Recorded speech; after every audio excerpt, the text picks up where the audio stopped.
Fala gente, Cláudio Alvim aqui, bem-vindo de volta. Bom, agora eu vou contar para vocês como que foi a escolha dos primeiros equipamentos. Então uma das minhas primeiras escolhas foi começar simples, porque eu descobri que esse hobby do FPV pode também ser um hobby bem caro.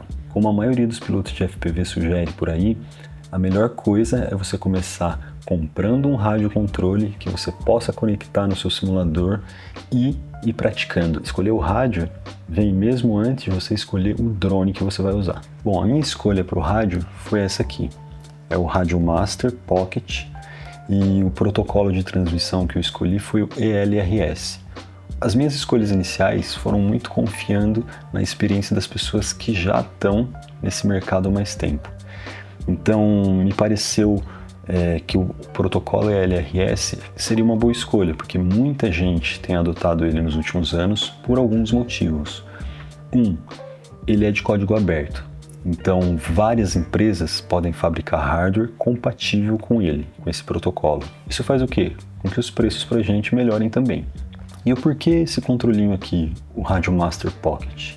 Porque ele me pareceu um dos mais baratos e mais confiáveis. Ele realmente é um controle menor do que a maioria dos que vem aí, principalmente não só pela pegada, mas pelo tamanho dos gimbals. Se você olha os rádios maiores, eles também vão ter gimbals maiores, talvez com uma tecnologia melhor, uma precisão melhor, uma sensação melhor também na hora de pilotar, mas com certeza isso daqui para mim já seria muito melhor do que o controle do PS3 que eu comecei lá atrás, tá lembrado, né?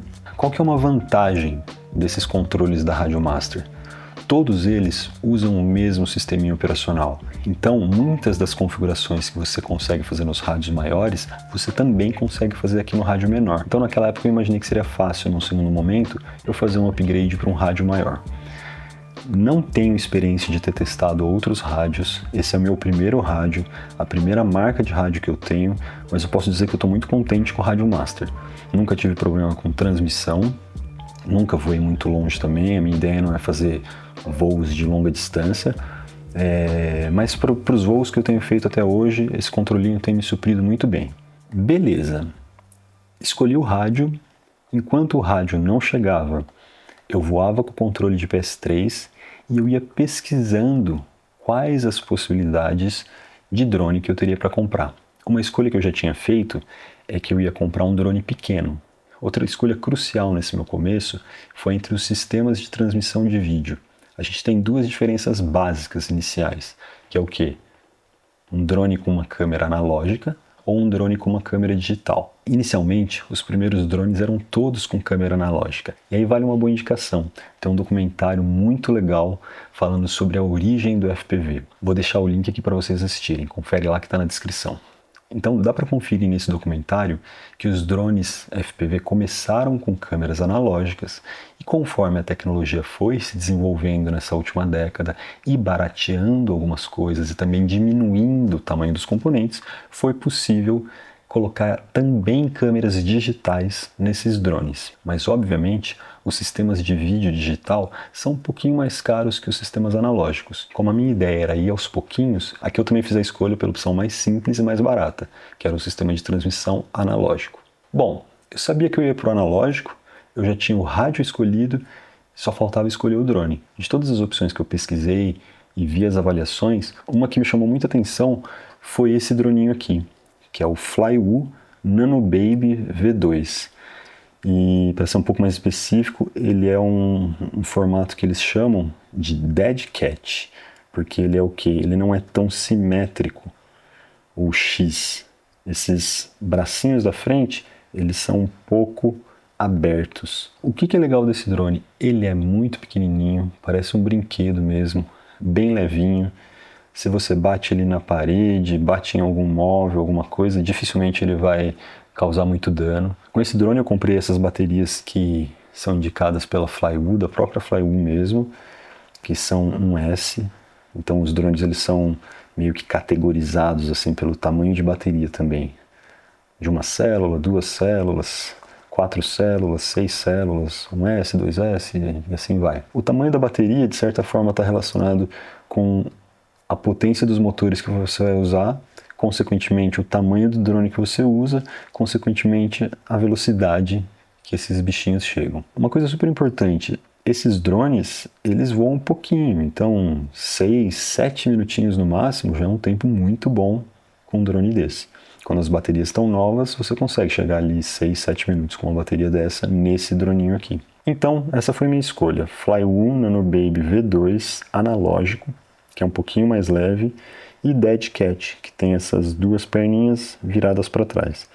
Ele tem também a versão que é mais simétrica, que é um pouquinho mais indicado por conta da aerodinâmica para fazer o freestyle, que são as manobras e tudo mais. Tendo o rádio e tendo o drone, a próxima definição seria pelo óculos. Então, ainda como eu estava começando a aprender sobre os drones, os protocolos de transmissão, os equipamentos, conhecendo as marcas, eu tinha que confiar muito nos reviews que eu via pela internet. A minha escolha de óculos acabou sendo essa daqui. Esse é o Skyzone Cobra X. Vale a pena dizer que a gente tem basicamente dois formatos de óculos. O que a gente chama de box goggle, o óculos box, caixa, que é esse daqui, que são óculos maiores. Esses box goggles, eles têm uma tela só, e tem os outros que são óculos menores e que tem duas telinhas pequenininhas, uma para cada olho. Esses box goggles são mais baratos e, consequentemente, um pouco mais desconfortáveis de usar. Mas o que eu achei de interessante nesse daqui e o que eu acho que vale a pena para quem está começando, independente dele ser um óculos que capte imagem digital ou analógico, é que tem um gravador interno. Por quê? Acho super importante você voar, poder gravar o seu voo e assistir depois.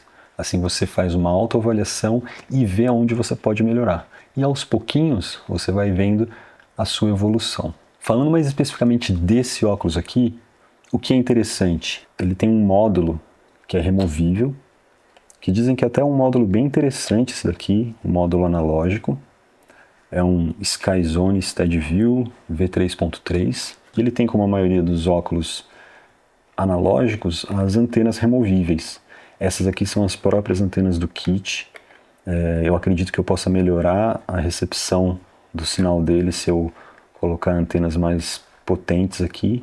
Mas, sendo bem sincero, para um drone pequeno desse, você dificilmente vai precisar de uma transmissão com alcance muito longo, porque realmente esses drones não foram feitos para ir muito longe com eles. O que vale a pena falar também desse óculos é a alimentação dele. Ele pode ser alimentado por uma bateria, que vai aqui nesse compartimento. Parece uma daquelas pilhas convencionais, mas ela é uma especificação diferente, então cuidado sempre a especificação das baterias para não ter problema.